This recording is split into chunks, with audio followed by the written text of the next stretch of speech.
Welcome back in the Slot Podcast, episode number 4. No confusion this time. This one is episode 4 on YouTube and episode 4 in real life. You're joined by your hosts here, Josh, that's me, Connor, Henry, and Chris. Connor, give us an update in the Slot Busters. Absolutely. So to follow on from last week, we did episode or game week 2 of In the Slot Busters, and we're still yet to receive a reply. But as we continue to move forward, we're hoping to get some responses from people. So if you are listening, make sure you comment for the chance to win the prizes that we're setting out each week. And we will make sure that we get that prize over to you. So continue to listen and we'll go from there. But to recap on last week's cryptic clue for In the Slot Busters, it was, I'm used to film videos. They're not old, but I have hundreds of them. Now, of course, we didn't get any comments on YouTube, but I'll pass over to our co-hosts to see if they got it. They were pretty confident that they did. So I'm hoping that these are correct. Yeah, and just in case you didn't hear it, because it sounded like Connor's audio quality dropped just a little bit then, the clue, do you mind giving it to us again, Connor? Absolutely. The clue is, I'm used to film videos. They're not old, but I have hundreds of them. Great. Henry, you were the first person out of the three of us who said you got it. I think you have every right to go first. Well, thank you very much, Josh. I'm confident on this one, but we don't actually know the answer. So chance to make a fool of yourself. But I think this one is Cam Newton. And it was one that I tried to emphasize a little bit towards the end of the pod with his name. My initial thought was I was going down Alvin Kamara with that same sort of vibe. But did we get it, Connor? That is absolutely right. Well done. I think you two got that as well, didn't you, in the end? Yeah, we were. I think that was a little bit easier than the Troy Aikman one. I was quite confident in getting that one quite quickly. So thank you for that. It was, and due to all of your confidence from all three of you, I'm hoping that this week's one is a little bit harder. Nice. We look forward to the challenge. It'll be good to get a comment, like Henry said. Or Connor said even, sorry. We are still offering the same prize, the Riddell Helmet Pocket Pro Micro version. Let us know your favorite team. We'll get that sent over to you. As long as Amazon UK offers it, we'll get it dispatched over. But obviously Cam Newton was a little bit easier this week, probably because there aren't so many players with a similar first name to Cam. I think that was the thing which got it for me in the end. The latter half of it, for some reason I tend to focus on the latter half of the clue initially, the clue initially, and I really couldn't get anything. Then as soon as I thought of Cam, I thought of Kamara briefly. Then Cam Newton. There's only one Cam that springs to mind. But yeah, look forward to game week 3 later and guessing along. Yeah. Let's take a look at the booms and the busts from last week. Henry, anyone in particular who stood out for you on either side of that spectrum? Yeah, so I'm just gonna pencil in a Justin Jefferson section to this week, to this segment every single week, because he's just absolutely ridiculous. Another unbelievable week, over 120 yards receiving and another touchdown. I think for me now with Burrow's injury, for me, he's my top 4 offensive rookie of the year. This week's put him at the top of those standings for me, particularly with Herbert's down week. So just fantastic to watch. Loved it again. As a Packers fan, I've got to mention Devontae Adams and Aaron Jones. 240 yards and 3 touchdowns combined. Another win for the Packers. So that was a great performance. And then finally, I have to give a shout out to Gabriel Davis, who I did mention last week. Had a nice week, 70 yards and a touchdown. If in case anyone was thinking about picking him up in fantasy or daily fantasy sports or something like that. For a good week, and I think he'll continue to do well. Yeah, great. And obviously, it's always nice to see those ones pan out. Hopefully, if anyone tuned in or anyone had similar thoughts, they may have found themselves a playoff spot in their own fantasy league. And really pleased you mentioned Justin Jefferson, Henry. You sent round a stat to us in a group chat message where he was one of 4 wide receivers, all putting up amazing performances as rookies. The other 3 went on to win Offensive Rookie of the Year. Most recently was Odell Beckham. So it'd be really nice to see him following those footsteps. Henry, obviously we talked on that. Connor, anyone else that you want to pick out as a boom or a bust this week? Yeah, I think down the road of what we spoke about last week, and it's not necessarily the biggest of booms, but it was nice to see a continuation of scoring points 2 weeks in a row for him, and it was Marquise Brown. There was a couple of I think there was 2 catches in that game which went down as incomplete of out of bounds, but it's nice to see him getting a few more targets, as well as some completions, and obviously he scored quite well this week. So for me, Marquise Brown would come out as a low key boom. Yeah, thanks, Connor. I was surprised. I was expecting tight end watch. We had a massive week from Darren Waller. I left that open for you, Connor. I didn't touch the tight end, especially for you. I was going to go there, but I actually purposely avoided it. I'll come in with Darren Waller. He was my boom of the week. Absolutely fantastic play. 2 touchdowns, 200 yards, 13 out of 17 targets. Absolutely monstrous. Another boom I picked out, Justin Jefferson has already been mentioned, and I think we have to throw props to Corey Davis, Tennessee Titans wide receiver, number 2 in the receiving core there, next to AJ Brown. 1 touchdown for Corey Davis, 182 yards, 11 of 12 targets. A fantastic week, and he's starting to really play up to some of his potential when he was drafted highly. And my busts, Kareem Hunt, disappointing. Nick Chubb has come back in as the workhorse as we expected, but Kareem Hunt in a blowout game, which probably led to why he wasn't really used. He had 24 yards through the air, 33 yards on the ground, 14 attempts, and a couple of wide receivers, Keenan Allen and Allen Robinson, disappointing for their level of quality. Yeah, thanks, Chris. And I'm surprised you didn't touch on Antonio Gibson. Obviously, an injury designated him as a bust this week. Derrick Henry had a poor performance for what we've seen. Everyone's allowed a down week. And Austin Eckler as well, having just come back from injury the previous week and putting up some really good numbers. We gave him a lot of airtime then. It was disappointing to see he didn't continue that. Bigger benefactor of Darren Waller's performance was obviously Derek Carr, who had a huge quarterback week, and another quarterback we don't often mention there, Baker Mayfield, who similarly had a good week. One final thought to leave you on.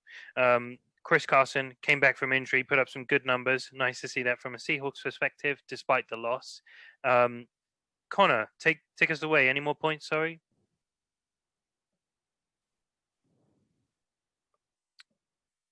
Oh, all right. Well, we lost Connor briefly there, so we'll go back onto him. But I was just about to actually talk about Terry McLaurin. Henry, you mentioned him as a boom for next week, for this week even. Sorry. So, what did you make as he busted out big time this week?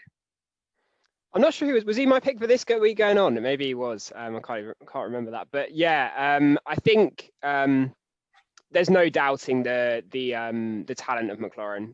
Absolutely no doubt with that. But obviously with the sort of the nature of the matchup he had with the Steelers, if there was ever going to be a down week for him, this was probably going to be the one. And with the performance from the Washington football team, I think he'll probably be all right with having that down week. I think McLaurin going forward is, for me, probably established himself as a top 10, 15 receiver in the league. So wouldn't expect too many more of these, but that Steelers defense is one of the better units in the NFL.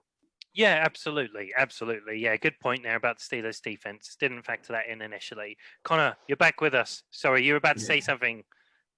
No, I think it's technical errors with us all being apart doing this over Zoom. So apologies for the brief absence. But no, you mentioned about Eckler specifically not performing. I think what we have to do this week is very similar to what we did with the Raiders last week, and classify that as just a Chargers bust. Not even scoring a point, let alone individual players being able to go out and perform as a part of that. So yeah, that would have to be a huge bust, and to not just highlight one player from that team, but it's got to be the whole team. Yeah, exactly. And speaking of down performances and down seasons in general, Henry, you were going to take us through the NFL, looking at worst to first potential for teams from this season into next. Do you want to take us away on that one? Sure. So last week we had a discussion about Super Bowl favorites, but we also briefly touched on those teams that perhaps this season are already ruled out of playoff contention, but we see bright futures for them. And there are a couple of teams that spring to mind for me personally when I do think about this.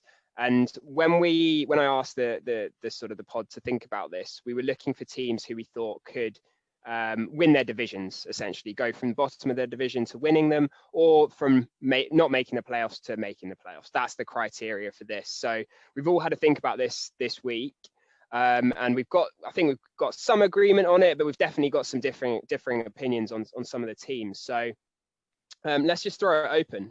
Who wants to come in first and pick a team that they like for next year that's really struggled this year? Yeah, I'll take it away. Big fan of a team which don't necessarily fit the distinction completely. The New York Giants, they're currently the best team in the worst division. But we know how close the NFC East is. So come playoff time, they may not be there, or they could be there and have scraped through. Daniel Jones obviously been injured recently, but I'm a big Daniel Jones believer and fan. So I do think they found their quarterback in him. Saquon Barkley will obviously be back next season. We've already seen above adequate play from Wayne Gallman recently. So from a running back perspective, it's a nice compliment to have with your quarterback. And I would like to highlight really Darius Slayton, who I think has cemented himself as a top tier wide receiver in the NFL. He's done that under the radar in some senses, but I really think he provides a key target for the team. And we've even seen Evan Ingram grow as a result. But that's the offense. That's part of a team which isn't at its best. The defense, however, I would classify as a top 5 defensive unit already. The front three, Dexter Lawrence, Dalvin Tomlinson, Leonard Williams, you're stacked with highly rated draft picks, amazing defensive line that really set the tone for the defense. Blake Martinez has been a tackling machine in the NFL recently, and they've got James Bradbury at cornerback, who always helps with some really good safeties in Logan Ryan and Jabril Peppers. I also like Joe Judge. I wasn't that big on him sort of going into the season, but I've been slowly won over. I think they need to address the offensive line and outside linebacker position, maybe look at a bit more defensive back support. But overall, I think their team's really poised for a great run next season. That was going to be my question, Josh. We've seen previous New England assistants struggle for the last sort of decade, and typified this year by some firings. Bill O'Brien, probably the sort of the poster coach for that category. I know you weren't sure about Judge earlier in the season. He has sort of won you over? And you mentioned a couple of areas there. What do you think they need to do to make the playoffs next year? Any sort of area, any players in college you might really like to see them matched up with? Yeah, it's a really good point, and I think that depends massively on their draft position. I think if you could choose to be the New York Giants and take any one prospect in this year's class, you definitely choose Penei Sewell. I think you've got to go offensive line, invest heavily. Andrew Thomas hasn't panned out. They do seem to have a little bit of flexibility there. I wouldn't be surprised to see him have a better sophomore campaign. But I think offensive line, you can't really go wrong for that team to invest there. I think that's the biggest factor. And yeah, Joe Judge, he's not done everything to win me over yet, but he's shown in their recent record. I think they went 0-5 the first 5 games. And obviously that's been completely contrasted for their last 7. And I think if that's anything to go by on a team which doesn't have Saquon Barkley, who was their cornerstone of their offense, and has adapted and come back that way, coached a good defensive unit, I think that's all you can say for a head coach. So very, very quietly confident about the Giants going into next season. Nice. As our NFC East correspondent, Connor, what do you think about the Giants? What do you think the division will look like next year? Do you see the teams struggling like they did this year, or who do you like to win the division? Yeah, I mean, with the Giants recently, there's not I think it's really tough to say that the Giants aren't gonna come out of this and become a stronger team. they obviously came into the season really weak, into a weak division, and we saw a lot of problems all around their team. And I think what has been clear for them to fix and for them to show off, I suppose, over the last few weeks is the strength of their defense, which is almost revitalizing that team so much more at the moment. Which is really interesting to, I suppose, some of the points we've made previously on the podcast about a more like offense heavy league. But we're seeing a lot out of this Giants team to really turn them around. So yeah, I genuinely agree with Josh on that one, that as we look into next season, they are going to be one of the strong contenders in that division, and potentially be something that shines out for the division next year, because I don't think some of the other teams are going to be able to get there just yet.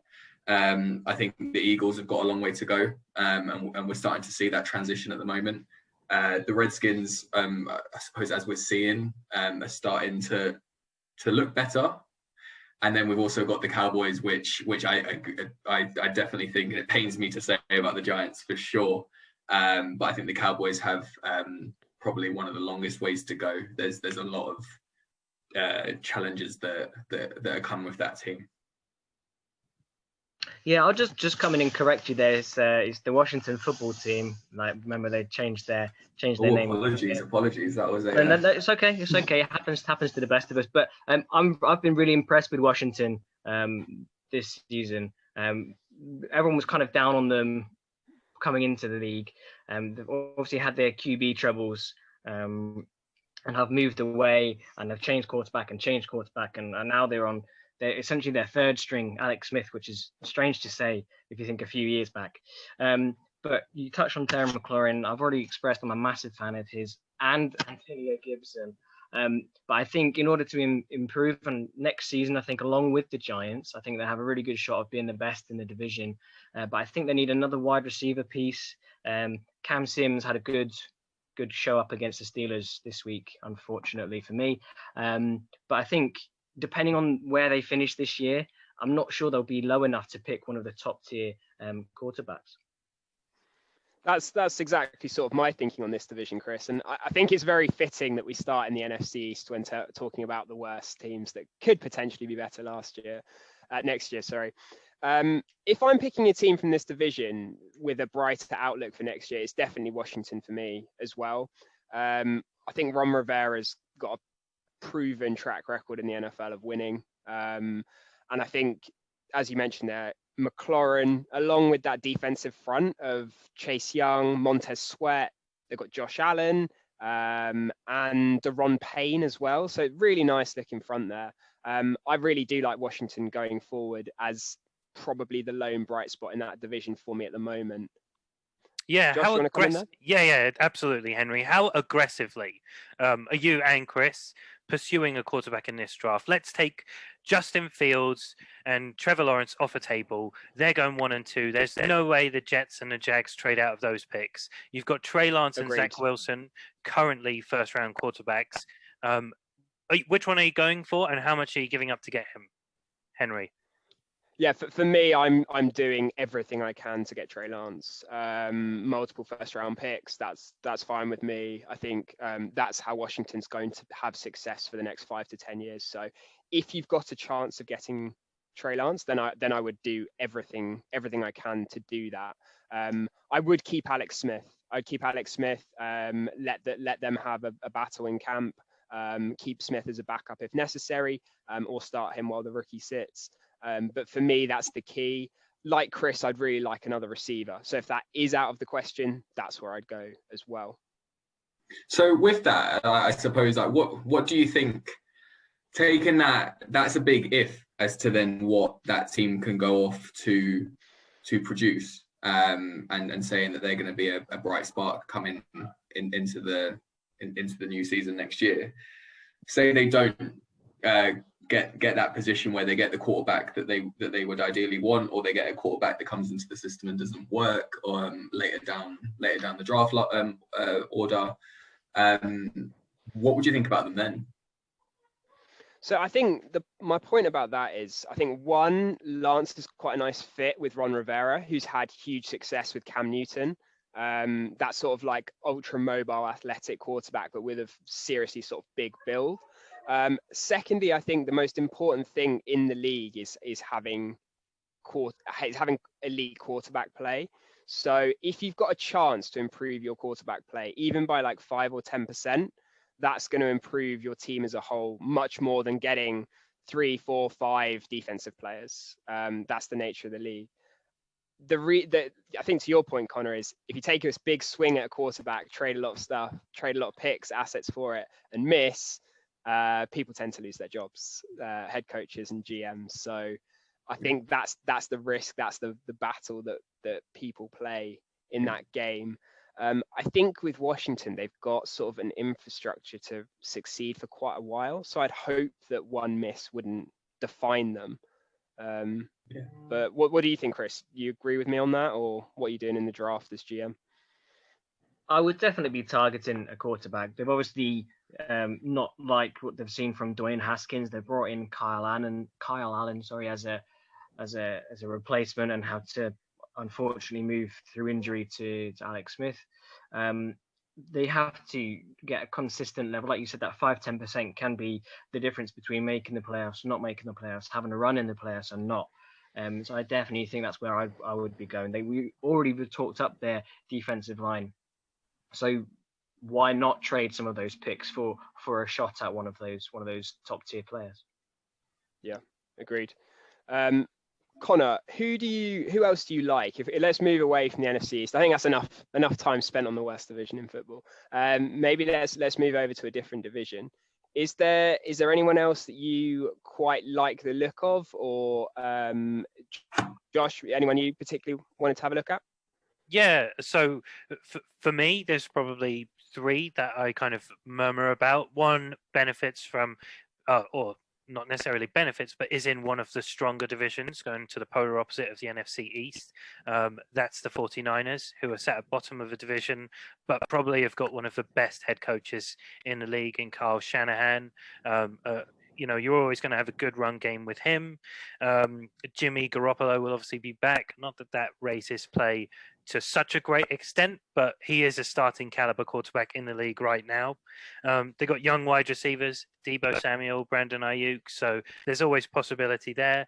And the best offensive tackles, I think, in the league, in Williams and McGlinchey. And then obviously you've got Fred Warner-led defense. The only question for me is Richard Sherman. He's already said he doesn't think he's going to be back in San Francisco.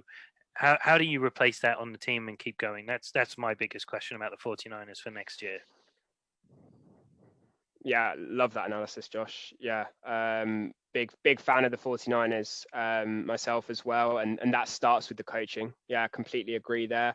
I think another issue the 49ers are going to have to deal with is Robert Saleh is probably going to have head coaching interviews. I would think he's had a couple of years of running that defense. Just seems like an absolute, bundle of energy on the sidelines at all times. I think he could definitely see him in a head coaching role, inspiring a defense or a team. But yeah, the weapons and the scheme there make me think that they could be heading for a good stint going forward. You mentioned Garoppolo there. What are your thoughts on him? Would you target a QB for them, or how would you approach that? I think it's such a tough situation because I feel as though the benefit you've got with Kyle Shanahan, with that offensive mind, is quarterback doesn't become such a need for that team, which sounds so weird to say when we talk about the positional importance. But we also talked about the real lengths which people have to go to draft these quarterbacks. If I were the 49ers, I've not yet been sold on Trey Lance. I've not yet been sold on Zach Wilson. Zach Wilson's had a great campaign. Not much was thought of him before this one, probably a 3rd round, 4th round talent. Trey Lance, obviously coming from a smaller college football center. We've already talked about Carson Wentz on the pod and what the sort of downside of that is, and the longer waiting time you really have to put in place. If it were me, I wouldn't go quarterback this draft. I'd be banking on the following draft, picking up one, get a bit more film time on them there. Yeah, I actually really like the Niners as perhaps a landing spot for an experienced quarterback. I think there's a couple of options that would be really interesting. Just thinking now about putting Fitzmagic in that offense. If the Falcons move on from Matt Ryan, just the chance that they do, if they have a top pick, reunite Matt Ryan and Kyle Shanahan. They made a Super Bowl together. Might be an interesting option. I think he'd be good in that offense again. But I really like the Niners going forwards. They're probably one of my favorites. Chris, is there another team that you like going forward? I just want to touch on the Bengals very, very quickly before talking about my team. Obviously, we all liked Joe Burrow. He was the 101 in last year's draft, and he was playing really well, just really taking the league by storm. Unfortunately, he sustained his season-ending injury. But hopefully, with a successful draft, maybe pick up some O-line pieces that will have a fit Joe Burrow for next year, a fit Joe Mixon for next year, and another year of T. Higgins under Zach Taylor. So I really like where they're going, making the AFC North even more competitive than it is. But the team I wanted to talk about was the Chargers. So they're currently 3-9 under Anthony Lynn. His overall record is 29-31, and he's 1-1 in the postseason. So it's not bad. It's not fantastic, but it's not bad. It's kind of average. Watching Hard Knocks, he seems a really good leader, and he has the team and the locker room togetherness. But is it time that they move on? Do they move on in the off season? If we know that there's some offensive minds in the college game, there are some exciting QBs out there, but they've already got Justin Herbert. Could you partner a fresh face, a fresh set of ideas with Justin Herbert, with a fit Austin Eckler? With a fit defensive players, they've lost Derwin James and Chris Harris, and Joey Bosa missed a bit of time as well. I think they move on, and maybe they're ones to watch for next year.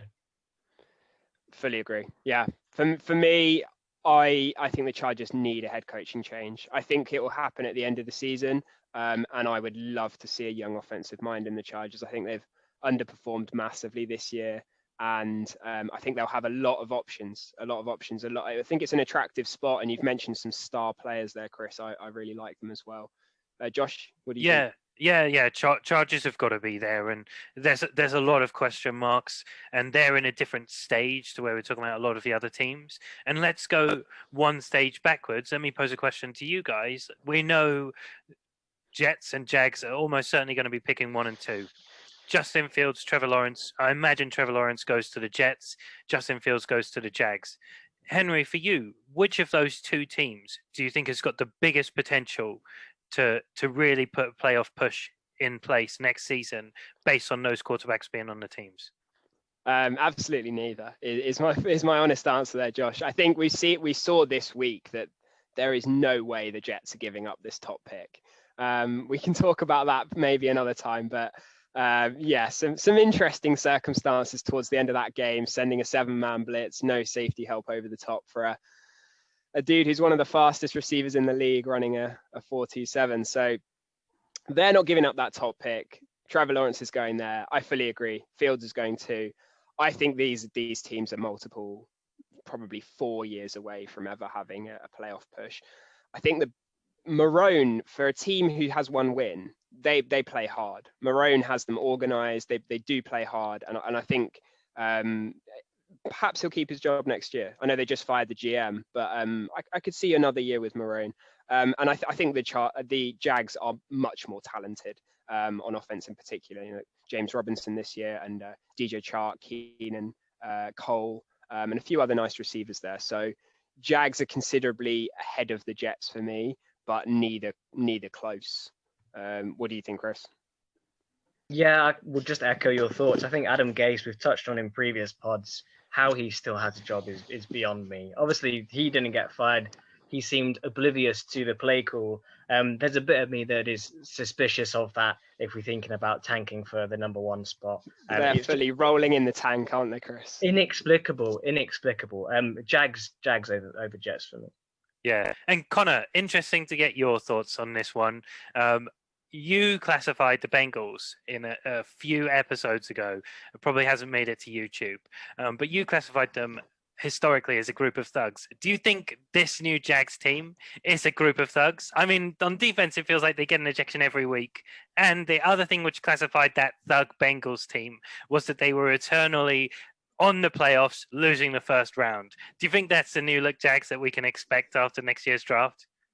To clarify, did not refer to them as thugs. It was the you've massively thrown me under a bus there, Josh. But no, that was widely reported about that team a few years ago, with a lot of instances that took place on field. But no, for at the moment, to answer your question, no, I don't think that the Jags are. Yeah, well, I was trying to put words in your mouth, probably reflect my opinion. I would classify that Bengals team as a bunch of thugs, and we've seen some particular habits from the Jags team. A lot of penalties, a lot of real offenses there. Who knows whether discipline's a real issue? And I see with Justin Fields, it puts them on that brink of never being good enough to really succeed in the playoffs, but always being a contender. Henry, how about take us through the Panthers? You were talking about them last week when you were preluding this section. What were your thoughts? Yeah, so they're actually my favourite worst to first team. I really like what the Panthers are putting together, particularly on offense. My worry for them is similar to the Niners, actually. It's can they keep their coaches because they've performed so well. So Joe Brady is basically the offensive coordinator who gave birth to Joe Burrow's amazing season at LSU. So all those records broken, those touchdown passes for Joe Burrow when he won the Heisman. That was Joe Brady. He's moved over to the Panthers now and has had a great year this year with the Panthers offense. The weapons they've assembled there to go with his offense. So that's DJ Moore, Robbie Anderson, obviously McCaffrey, and Teddy Bridgewater's had a career year as well. So I'm a big fan of the setup that the Panthers have got. They have done what I would like to see the Chargers do, which is a young, offensive-minded coach who's innovative in Matt Rule. And I think they've got a setup to succeed for a long time. And I think this is exactly the kind of thing that the Chargers need to look at. They've got weapons. They've got a young quarterback. Now they need the offensive mind and the game management to match that. So really, really tough division, possibly the best division in football. But I really do like the Panthers to have a really good year next year. And I think they've got a quarterback question as well. But I would actually go with Bridgewater next year and see what you have with this offense. But Connor, I think you were just going to briefly touch on the Cowboys, your team, and their prospects for next year. I hate to stoop us back so low to the NFC East, but here we are back at it after we said we'd walk away. We can't get away. And no, I think to be honest, the only point that I wanted to mention about them is not necessarily that they're going to be up there in the next season. It might not be 2, might not be 3. I think they're going to be a team that needs a lot of restructure in multiple areas on and off the field. We've seen changes, obviously, to management this season. And at the moment isn't clicking, isn't working, which we've gone through before. And it could be down to like a number of things, but it looks like there's a lot of basics and like just core things that players in their positions just aren't looking specialist at anymore. Got one of the best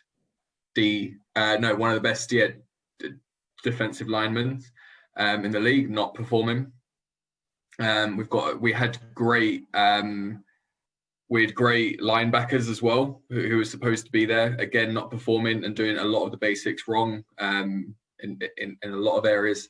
So I think there's a lot of, it's supposed to be a good team, it really is, and they were supposed to come into this season as a much stronger, almost with numbers flipped, as to where they should be right now, and that's not showing. And if it continues in this way with the strength of players we've got, we might lose those with poor game management as well and poor play calling that we're seeing. So I don't know where that change necessarily needs to be, because it seems to me we haven't not drafted well, and it seems to me that we haven't not got the good players. It's just that those players aren't performing, and it comes down to the fundamentals of football. Yeah, that's so great. I would like to see where they can grow and then how. Well, I think what we could do, Connor, is maybe we could put a little poll out on our Twitter page, just to see which teams people think will finish out of the teams we've mentioned anyway, which teams will finish with the best record, because I think we've mentioned some good options there. So head over to the Twitter page and vote if you've got a second to do so. But I think now we're going to head over back to you, Connor, for the Slot Busters. We are. We're in game week 3 of In the Slot Busters. As you will have all heard earlier in the pod, they got my last week's cryptic clue very easily. So I'm hoping that we've made it a little bit more difficult this week, but we are still finding our legs with this game show. Where's the difficult ones? Where's the where's it easy? So as we go through, of course, this will continue to adapt and how this all comes together. So so everyone should have a grasp of what the game is by now, but just to go through it one more time, this is In the Slot Busters, where I'll be giving everyone a cryptic clue to guess what the player or who the player is. Could be in NFL past, NFL current, it could be from any of the commentary boxes, or it could be any of the sidelines as well. So any figure within the NFL that I'm giving a cryptic clue towards. So my cryptic clue for this week is I assisted the Avengers, but before I did, I needed to put the washing on. So I'll say that one more time. I assisted the Avengers, but before I did, I needed to put the washing on. So again, I will be asking our co-hosts to not guess until next week, and everyone who is listening and will want to comment to find out. As Josh said, there is a prize this week, which will be to win a pocket helmet to the team of your choice, as long as it's available on Amazon. And please do comment below if you are enjoying it, like, subscribe, and do everything to continue following us this week and show your support towards the podcast. Yeah, and Connor, you mentioned, Henry mentioned in the Twitter poll that you're going to set up as our Chief VP of Media. Give us the Twitter handle whilst we're on the pod now. The Twitter handle is ITS Podcast. ITS Podcast 1. We'll put it in the description as well. So have a look there as well. All socials. You can also follow us on Facebook. Again, ITS Podcast. Yeah. Chris is looking like he's pondering following us on all channels whilst trying to figure out this week's In the Slot Buster. I think he's Googling who are the Avengers. Yeah, exactly. He will get there. No, it's actually got me really, really stumbled. I have not a clue. So I'll tell you about something I do know, and that is the COVID update. So after game week 13, the team travel limit has been lifted. So they put a temporary restriction on the number of people and players and staff that could travel to games. But that's been lifted. However, from this week, the players, the facilities will not be able to have meetings for 2 days after a game. So if they play on a Sunday, you're not allowed back in until the Wednesday. This is to allow for any sort of isolation or hibernation periods for the COVID-19 infection. Players are still able to use the facilities for recovery and medical treatment, but the training rooms must be under recorded surveillance. Basically, this is to prevent any Raven-style breakout, making sure everyone's following social distancing, wearing masks, etc. Coaches are allowed to work in individual offices independently, but no in-person meetings allowed. And just bring myself back onto the Ravens there. They were told that they found 4 different COVID-19 strains among their NFL testing. They suspect it was only one of those strains that was highly transmitted. But it's interesting to see this. We've heard there's different strains out there, but it's interesting to see it's been found. And then just a quick jump around the teams. From a Pittsburgh Steelers perspective, James Conner, the running back, heavily missed this week against Washington, has been activated from that list, so that'd be good heading into the Bills game. Arizona Cardinals activated Larry Fitzgerald. Wonder if this can help Kyler Murray, who's had a couple of down weeks for his high standards this season.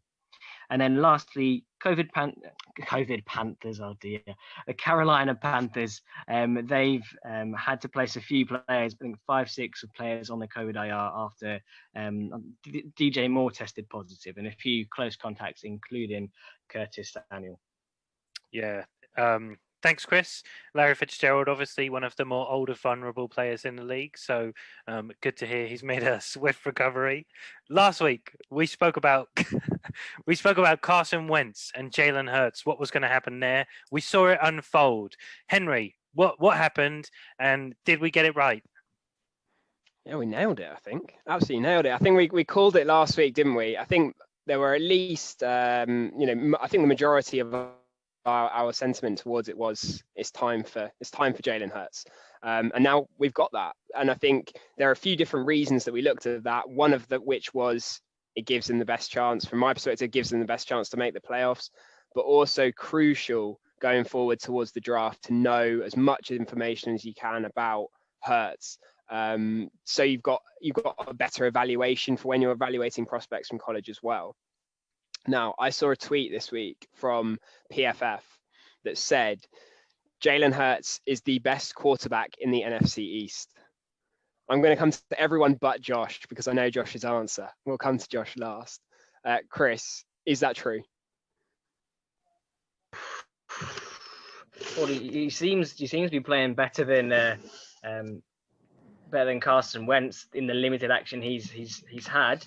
He did look good. He showed some ability when he came on, which Wentz I think has lacked since his ACL injury a couple of years ago. Is he the best quarterback in the NFC? No, I think Daniel Jones. I think Daniel Jones is better. Okay, Connor, Cowboys fan. We're back on the NFC East. Who's the best quarterback in the NFC East? Is it Jalen Hurts already? No, it's a fit Dak Prescott. I think that's the fair answer from a Cowboys fan. Yeah, obviously he's out at the moment, but you can't argue with the stats before he went away. Just the rest of the team wasn't doing what they needed to do. Yeah, I think you have there is an argument there. Josh, go on, tell us how much you love Daniel Jones again. Yeah, well, this was my point, was the exact same as Connor's. Oh, really? There's no way you ask that question if Dak Prescott's not fit. Yeah, I think it's a massive sleight of hand to Daniel Jones, who I rate significantly better than Jalen Hurts at this stage. Obviously, we've got a small sample size from Jalen Hurts, but I don't think you can argue Dak Prescott, if he's not injured, has to be the best quarterback in the NFC East.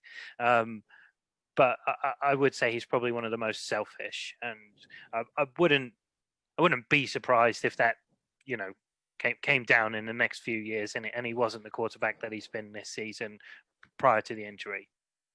Yeah.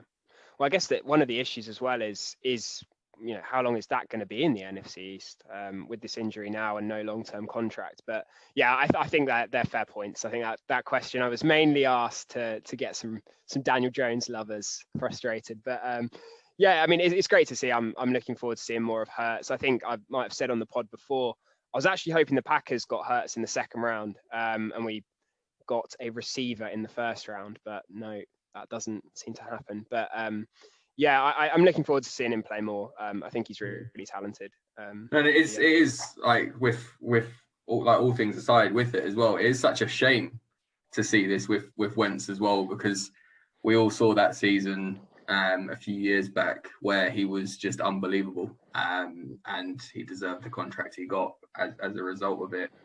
So it's a shame to see him go spiral down in this way, and for it to, I suppose, potentially end that way as well. But I completely echo what you're saying there as well. It's going to be exciting to see what sort of new life Hurts can bring to the team. Chris, you posted something on our group this week about Wentz's contract, didn't you? It's not going to be easy making that move going forward, is it? No, certainly not. I can't remember the stats off my head. I think it was either 40 or 60 million. It was something outrageous. Huge, wasn't it? That's kind of alluded to. Fantastic run that they had. Obviously, took them to the Super Bowl with some assistance from Nick Foles. But he's just not been the same. He's not been the same player. He's not been consistent. He's been very poor. Interesting to hear what Josh thinks about Baker Mayfield. I think he's not really been a fan. I'm not a big fan myself, but he's been up and down this season. He's had a couple of good games. He's had a couple of very unlucky games with the weather that the Browns have had. Obviously, coming off the back of a big game against the Titans. Has your opinion on Baker changed, Josh?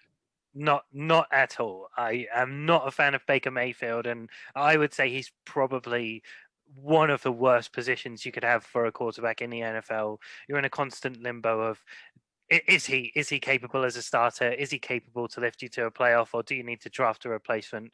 Usually, you give him 1 or 2 more years and try and address other positions within the team.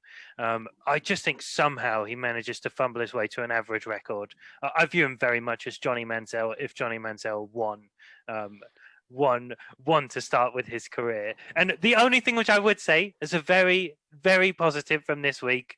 What an amazing catch. When he finally gets dropped as the quarterback of this team, he can go on to become a wide receiver in the CFL. That's my opinion. Chris, what are your thoughts? I just want to just pose another question there. If you're a Browns fan and take the contract out of it, who would you have moving forward, Wentz or Baker? Wentz or Baker? Oh, what a terrible choice that is. Somehow Baker Mayfield scrapes it. But Connor, what are your thoughts on Baker? No, I think if you're a Browns fan looking at this, with Baker coming in, yeah, he's not setting the world alight, and yeah, he's not doing all sorts to do whatever. But at the end of the day, that team was horrific a few years ago before his entry in. What was it, a winless season, or was it one win at the end that they got at the end of that season? That's what and then they went into another negative / drawing season, or around that sort of mark. But I think if you're a Browns fan, you're not complaining at all. You're 9-3. It doesn't matter how you got to 9-3. They've stumbled their way there. But at the end of the day, those fans are not having to live that just pure why am I a Browns fan when we can't win a game and unless I'm wrong, I suppose Baker Mayfield's been at the front of a lot of that change as well. Yeah, the Manziel comparison is just brutal. That's I do think that's completely unfair. Baker can actually make NFL throws, has won games in the NFL. I think that's very, very harsh. But I do think the Browns have that they're not a 9-3 team. I don't know how we're here, but incredible win over the Titans. I think we all picked the Titans in our pick'em last week, didn't we? So huge upset there from our perspective. Right, let's get a pod poll. Baker or Daniel Jones for 1 year. Next season, who are you taking? Yeah, good point. And, the Johnny Manziel comment, it was a bit tongue in cheek. Obviously Baker Mayfield's a better quarterback, but I would argue Johnny Manziel is less bad for your team as an organization because you have one season of a guy. He's not an NFL quarterback, and you move on and you find a new one. They just unfortunately found a new one as Baker Mayfield, and now they're stuck in that purgatory where they're never going to win a Super Bowl. Let's be realistic. With Baker Mayfield, there's no way they can win a Super Bowl. They can get Nick Chubb, Ezekiel Elliott, Saquon Barkley, and Kareem Hunt in their backfield, and they won't win a Super Bowl. Connor? But to my point as well, but do you think this is the beginning of a change for that team? It might be that they're stuck with a player like him who can't get you to that next level. But as a team where they've come from, he's got them he's a part of what's got you into a much better position as to where the team was. And it's almost potentially for the organization moving forward, a stepping stone move that will eventually, we can build our team in other places. Baker Mayfield's not horrendous, but when we get there, with a built up team around him, are we able to bring someone else in? And is that an option that organization will look into later down the line? But I think we talked about it earlier. We looked at the Washington football team. I think if you take Baker Mayfield out of the Browns, we're looking at the same team, a team that we all think could be amazing given the right quarterback. Now we know they don't have the right quarterback. I think if you're the Washington football team and you traded up as heavily as we're saying they should to get Trey Lance, and Trey Lance turned into Baker Mayfield, yeah, but maybe he's 16th best quarterback in the league, 12th, somewhere in that range. Is that really what you want for your team? That's my argument. I'm not saying he's the worst quarterback in the league. I just think he's the worst thing for the team. Henry, what about you? Yeah, I think that you make a good point, and I think the part of the difficulty is not just you might have decent quarterback play. It's also how much you have to pay a 15th best quarterback. It's like Baker's probably going to be near 30 million, and his contract's coming up. Like, it's going to be close to 30 million a season, certainly over 20. So I think that is something you have to factor in. If you're going to put that much resource into it, you need something good, because you're going to be playing against Mahomes in the playoffs, and you need something special for that. So I do having had a go at you for the Manziel comments, I do agree that the Browns are going to struggle to get anywhere with Mayfield unless he improves significantly. Yeah, but yeah, like you said, Henry, let us know on Twitter. It'd be nice to see Daniel Jones or Baker Mayfield, or whether they're much and muchness and you'd rather take none or neither. But one thing we did talk about also last week, we were looking ahead at the Super Bowl, what potential matchups could be. Chris, as a Steelers fan, was looking a bit more rose-tinted glasses than the rest of us were about their chances. I, as a Seahawks fan, definitely the same for the Seahawks. Both teams lost to the NFC East teams, a division which up until this weekend had not beaten a team with a winning record. And they knocked off two of our favourites, Chris, for the Super Bowl. What do you make of the Steelers season now as a result of that matchup with the Washington? Well, we were the only undefeated team remaining, but I've mentioned it before. Most of the teams we played hadn't been quite up to the more difficult end of the spectrum. We'd made things look particularly difficult against the Cowboys, against the Jags. We hadn't really got it cooking, so to speak. And it was evident that we missed James Conner. He was on the COVID IR list. We missed him loads. Benny Snell came in as running back. He came and had a couple of opportunities at the 1 yard line and couldn't get it done, couldn't pound it in. But we mentioned the defense either on the last pod or the previous one. And I'm really worried that we are going to miss Bud Dupree massively. So he's injured himself with his ACL in the Ravens game, and that's the second big defensive player that we've lost to an ACL after Devin Bush, a linebacker. They were both first-round defensive players, so obviously big talents. Now we still have 2017 first-rounder TJ Watt, who currently leads the league in sack. He's got 12. Stephon Tuitt and Bud Dupree had 8 sacks each, and they were joint 8th spot in the league prior to the week just gone. We only got 3 sacks this week against Washington, who the O-line had freely given up sacks this year. It was really disappointing to see. And prior to both of these players missing weeks, we were on track to break defensive records and take home the so-called defensive triple crown. And this is where we have the fewest points against, the most sacks in the league, and the most takeaways in the league. Now, no team has done this and led all 3 in the Super Bowl era. So I really think we'll miss Bud Dupree, and he's playing on the franchise tag, and I really hope he stays. Now, taking it back to the Super Bowl picks, as you mentioned, we all picked out KC as the favourites in the AFC, and I think the results this week have solidified that even further, if that was possible. I also had the Titans, who sustained a heavy loss to the Browns, so not a good week for my picks. And then just leading on to what Henry said, maybe the Bills have grown a bit stronger. Maybe we, as the Steelers, now look a bit more suspect going into that fixture this week. Henry, did this week go to plan in your expectations? Did you expect to see the Steelers fall at some point? Yeah, I do. I feel a little bit smug this week. I think nailed a few predictions on last week's one. I think the Steelers, they were the most overrated team in the league, and that doesn't mean they're bad. That just means that they were never an 11-0 team. They'd had some good fortune, and they'd had a very good schedule. I'm really happy to see the football team pick up that win. I'd love to see Alex Smith win Comeback Player of the Year. I think now with these few wins he's put together, that'd be great. And Seattle, we talked about, I just find them flawed. And I know you've said as well, Josh, you made the point that you feel that that's why Russ has never had an MVP. It's just stinkers like this you can't really see them coming. But partly why they weren't in sort of my top 3 for the NFC. But I do expect both of these teams to do well, make the playoffs, obviously, but I don't have any faith in either team going forward. And Chris mentioned there the Bills. They are, clearly my second best team in the AFC. And I'm really, really would like to see Bills Chiefs AFC Championship game. Would love to see that. Yeah, it's a good point, Henry. And the Seahawks, I'm glad we're on to them now, and I get to say my bit. Yeah, I said it. Russell Wilson, the reason he doesn't get the MVP attention is because he has games like this, because he disappears.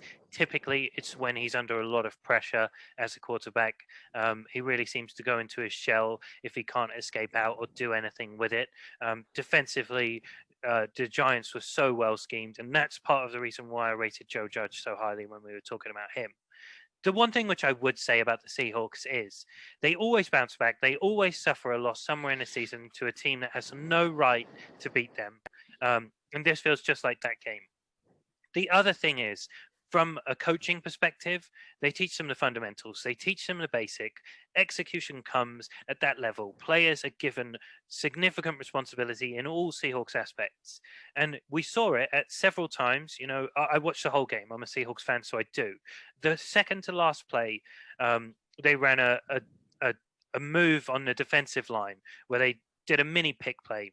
The defensive tackle cut across to the right, taking up the left guard and the left tackle of the Seahawks offensive line, and the right end then went through the gap, not picked up by the left guard, Jordan Simmons, who's a second-year player with very little offensive line experience, who came in for an injured player.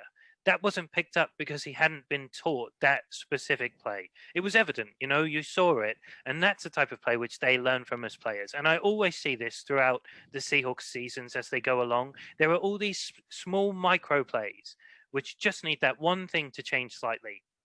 There was a wide receiver go route where they ran a double move and Russell significantly overthrew him. I believe it was David Moore. Can't remember 100% off the top of my head. It may have been Swain. But he didn't keep on going because he wanted to check that Russell was going to throw the ball. There are these small plays which, they close these tight margin games and they can win them out for a team. But when you don't coach your team to the nth degree, when you don't coach them about each possible scenario which can happen in a game, they need game experience to learn them. And it's a young team. There's a lot of aspects which are coming together. And I really feel very strongly that the Seahawks are still in that real playoff race. And I would still keep them as a top 3 team in the NFC. But, next week will go a long way to deciding that, or this week, I guess. Yeah, I mean, I certainly, as a Packers fan, I still wouldn't want to see them in the playoffs. That's for sure, just because of their high-end ceiling is scary. What do you think about Josh Gordon? Josh, just been reinstated, I think, hasn't he? Yeah, exactly. Yeah, and they said 100% he'll be back for playoffs, but yeah, he should be back sooner than that. It's always nice. It's always good to see more options come in. The only thing is, sometimes you can get a bit too flooded. It can make things a bit more difficult for a quarterback initially, whilst they then have to run 1 or 2 more reads. But the great news is Josh Gordon and Russell Wilson have already built up some rapport, not in this COVID season, in seasons previously. So hopefully those jump balls, we can see some of the Flash Gordon of old and see if that translates to the Seahawks. Obviously, in their Super Bowl win against the Broncos, Percy Harvin basically just played the Super Bowl game in that season, returned a kickoff for a touchdown and put up some big numbers. So it'd be nice to see Josh Gordon do something similar with a playoff run. But yeah, that's great. Obviously, when we were talking about the Chargers from worst to first, Chris mentioned Anthony Lynn sat on the hot seat. It came out, news surfaced. The Chargers organization really aren't happy with his in-game decisions. Henry, this is something which you've mentioned previously. Do you think Anthony Lynn is there next season? I don't think he should be. I don't know, honestly, enough about the Chargers sort of general manager situation, front office situation to make a call on their relationship, but I don't think so. I think the point that you've made there is one that we've made on the pod several times. The in-game decisions are just the worst in the league by far. Clock management, gameplay, call playing, like the whole thing is just a shambles, particularly 2 minutes, end of the half, things like that. in terms of like analytics, when you're behind, whether you go for a field goal or try and fourth down, all of that stuff, they just seem to be like so far behind the rest of the league, and it is really holding them back. I think like so many of their losses over the last 2 or 3 years have been by under a touchdown, within 7 points, and they just lose them every single time. And it's not a coincidence. It's down to coaching. It's down to in-game decisions. So for me, I think the Chargers are really talented, and I think they do need a fresh start. And that's not to say Anthony Lynn's not a good coach. It's just the in-game management aspect of it he doesn't quite have yet. Yeah, great point, Henry. Connor, for you, are you an Anthony Lynn fan? Do you see him lasting this season? I mean, I suppose you can't argue with what Henry was just saying there about this being a consistent thing over the last few seasons. I think the one thing that I would have thought without having that taken into consideration is that some of those decisions can and are regularly made, or poor management, or what looks like poor management could be around being able to give someone like Herbert a chance, and to be able to put your faith in someone. And it's the borderline of whether it's confidence in someone or is it blind confidence, and you actually don't have a direction of where you're actually heading with it, and just hoping that the result goes your way, rather than using things like the analytics and the knowledge of how a game can turn out to take a field goal, or to make a smarter play, or to put yourselves in a different position that doesn't end up costing you the game, or yards, or whatever it might be in those situations. So I think that would be where it is for me, is that it could potentially be about being able to give those chances to Herbert into a new system, into obviously a new quarterback this season. But obviously, as it's consistent, the organization obviously showing that they're not happy with it, and that won't be based on this season. To come out and say it like that you wouldn't just say it after 12, 13 games, whatever it is. It's 12, isn't it? So yeah, it's got to be something that's been burning in their minds for quite a long time now. Yeah, really good point. And Chris, obviously earlier you were the one who was talking about Anthony Lynn first. You said from a coaching perspective, you echoed what Henry said just now. You thought he's a great coach and motivator.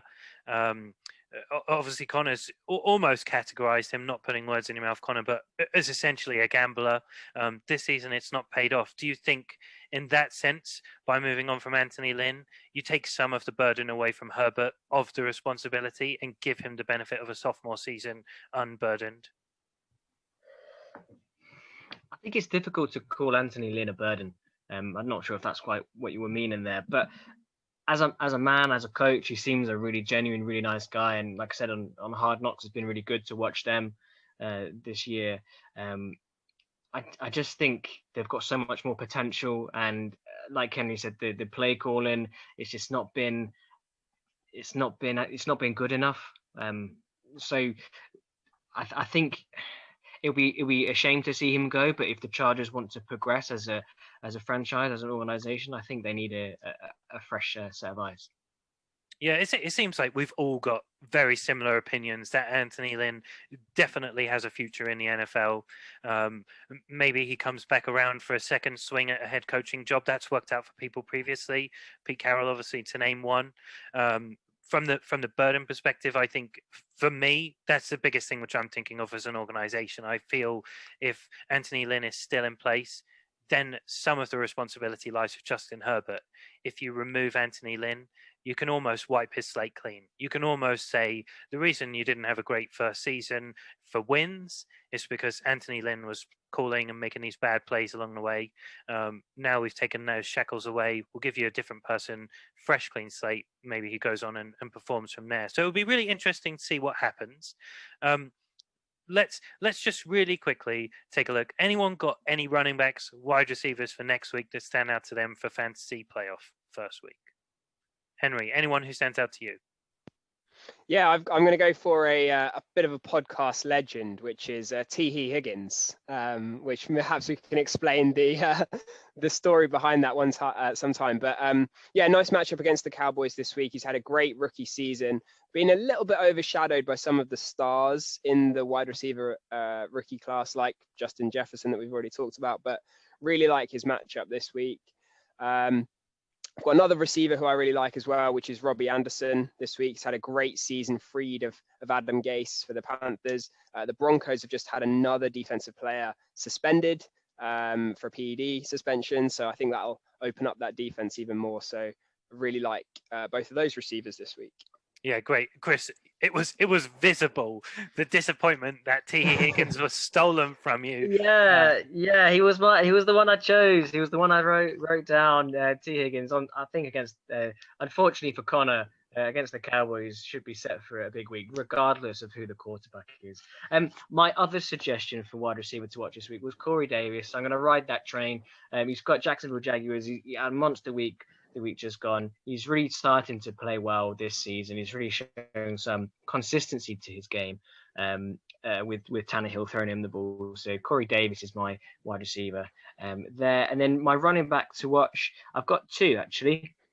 David Montgomery against the Houston Texans. I picked the Colts running back core against Texans last week, and if you combine them together, their points would have been very good for your fantasy team. But I think Montgomery, he's played a couple of really good matchups, so I think he's going to continue that. And my other one is Nick Chubb.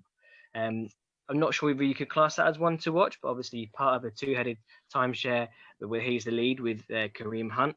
Ravens have not been that good against the run this year. They've been quite disappointing. So Nick Chubb, I'm expecting a good game from. Yeah, you went I'll go for Derrick Henry against the Jags in that case. Yeah. If we're going for that's a good pick, Chris. Yeah, if you can get Derrick Henry on your waiver wire, then definitely pick him up for next week. We would advise. Yeah, that would be good. Well, even if you're in the loser bowl. Those players on the waiver wire. No. Good point. But that still doesn't excuse the fact that you went for the easy ones after last week of picking an entire backfield. Connor, take us a bit more obscure. Who is your one to watch? Yeah, so my running back would be Melvin Gordon for this week. So I think what we have seen a lot of him this season is the inconsistency around Lindsay and him splitting the carries, and I think Lindsay being on a lot of the good side of it. And obviously Gordon did perform while Lindsay was out, and yeah, Lindsay didn't have the best week last week, so I think Gordon was on the right end of that, and hopefully that continues into this week. My wide receiver might be a little bit more down the route of a Nick Chubb, but it's Amari Cooper. I think the reason that he would probably, for the same reasons as any sort of Bengals receiver, it's a Cowboys receiver against that Bengals defense as well. And I think if we've got a target with the Cowboys, obviously CD Lamb is hugely popular, but I think we'll see a big week out of Amari Cooper. So if anyone is able to pick Amari Cooper up, if he's not sitting on someone's bench somewhere, then take him. Yeah, Connor, to be fair, you went big and bold for playoff week. I'm impressed with Melvin Gordon and even Amari Cooper on a poor team with poor quarterback play. So yeah, you've balanced out Chris's A-list celebrities for the fantasy leagues. Yeah, so what we'll do next, we'll head into Chris's NFL pick. Thank you very much. Well, before I go into the first game, I'll give a quick recap of last week's scores. Henry top scored with 3 out of 4. I unfortunately came last with 1 out of 4, which means that the scores on the doors after game week 13 are: after 44 total picks, Connor is bottom with 20, Josh is 22, Henry is 25, closing the gap on myself at 28. So, leading on from Connor's one to watch, I'm going to come to the Connor for the first game. Cowboys 3-9 at the Bengals 2-9-1. Cowboys. I'm going Cowboys for Any that. analysis or just Cowboys? Yeah, I suppose I've like cussed them quite a lot on this podcast. I've said a lot of bad things about them, but there has been glimmers of hope. There has been showcases of being able to score. There was a lot of high scoring games, obviously, when Dak was about. But I just think that that there'll be the stronger proposition going into the game where. I just don't think that the Bengals have too much in them now without Burrow to go on and win more games or more games going into the season. So I think as a battle of the of the lower teams, it's going to have to be the Cowboys for me, and biased of supporting them. Interesting. I thought he would say Cowboys. I'm going to go on the Bengals side. I think I really like T. Higgins, as we alluded to on the picks. Tyler Boyd, also a really good receiver. I'm going to go Bengals. Josh, what do you think? Oh, tough one. I was looking ahead at this week. We thinking what matchups could he pick, and I saw this Cowboys Bengals game, and I thought, no way is he going to take us to what will probably go down as one of the worst games of the league season. I mean, the only thing which could probably top that right now is the Jags against the Jets. We get to see third string quarterbacks at their best. Tyler Boyd hopefully won't get ejected from this game, which could mean a Bengals win. But does it matter? Does it matter anymore? I don't know. I'm going to go for the Cowboys. All right, go on, Connor. I'll pick the Cowboys with you. Henry? Fantastic. What, the Andy Dalton revenge tour doesn't excite you, Josh? No, fair enough. 100% not. Yeah, I think these teams are very, very similar as to where they are right now. They're both on their backup quarterbacks, which both have looked fairly rough. I think both have O-line troubles. Both have good receiving cores, though. I'm going to take the Cowboys. I just trust Dalton a bit more than Brandon Allen, but as Josh said, there's not a lot in it. But yeah, I'll take the Cowboys. Thank you for exciting all of our fans with such a great pick choice there, Chris. Well, because you actually alluded to the Jacksonville New York Jets game, we're going to come to you next, Josh. We're going to go the Cardinals 6-6 at the Giants 5-7. I thought you were going to take me to the Jets versus the Seahawks, and I was ready to say Seahawks immediately there. Cardinals against the Giants, interesting one. I think, having just watched the Giants beat the Seahawks, they're a better team than I think we give them credit for. But, Kyler Murray on that Cardinals team, I don't think there's any way the Giants repeat and upset two NFC West teams 2 weeks in a row. I'm going to pick the Cardinals. Henry? Yeah, I'll take the Cardinals as well. I think I'm not sold on the Cardinals at all, mainly on the coaching setup, but it's also on Kyler throwing within structure. But on this occasion, I will take the Cardinals, just a more talented team at the moment, I think. Connor? I am going to go with the Giants for this week. No further comment. Connor looking to cement himself on the bottom of our league. I like it. Unfortunately, Connor, I have gone with the other two predictors. I'm going to go with Cardinals. I think Fitzgerald coming back, although he doesn't add a lot of yards himself, I think he brings a lot to the team. So Cardinals for me. Next game, AFC North, Ravens against the Browns. Ravens 7-5 against the Browns 9-3. I'm going to come to Henry because he looks like he wants to answer that question. Yeah, this was the trickiest game of the week for me, I think. And I'm not sure I've still made my mind up. We've spoken about Baker today. I think this feels like a letdown, doesn't it? This feels like a 2-pick, 160-yard game. So I'm gonna take the Ravens. Josh? Yeah, it's funny. I don't think I've seen a game against teams with such good records that I've looked forward to so little. I don't really want to watch this game, but I do agree with Henry. Baker, surely he's going to throw a load of picks in this game. It's going to be one for all the wrong reasons. That's a good one. I'm picking the Ravens too. Connor? Yeah, I think the Cowboys have given the Ravens the confidence they needed. So yeah, I'm going to go Ravens as well. So I'm the odd one out here. I'm going to go Browns. I'm not particularly looking forward to this game. I'm not personally going to watch it. I don't know what time it is. So if it's on Red Zone, maybe I'll see a bit of it. But I said Nick Chubb earlier. I think he's going to have a good game. Lamar actually did look quite good, albeit against the Cowboys. So you never know. It's a bit late for my fantasy season though. The last game is Steelers newly defeated 11-1 against the Bills. I'm gonna have to go Steelers, although I'm not going to be watching this one with high hopes. It must be said. Connor, your thoughts? Yeah, I mean, I was one of the ones that was just waiting for the Steelers to lose. I think I said it a few weeks in a row I think we had Steelers picks before, and I think I went against the Steelers every time because I was just sure that week was coming. But obviously no one was expecting it last week, or least expecting it. But it could be the complete cause of a change in that team. It could be a cause of a continued knock of confidence. So I really like the Bills also. So I'm going to go with the Bills. Okay, Henry, I presume you're going Bills as resident fan.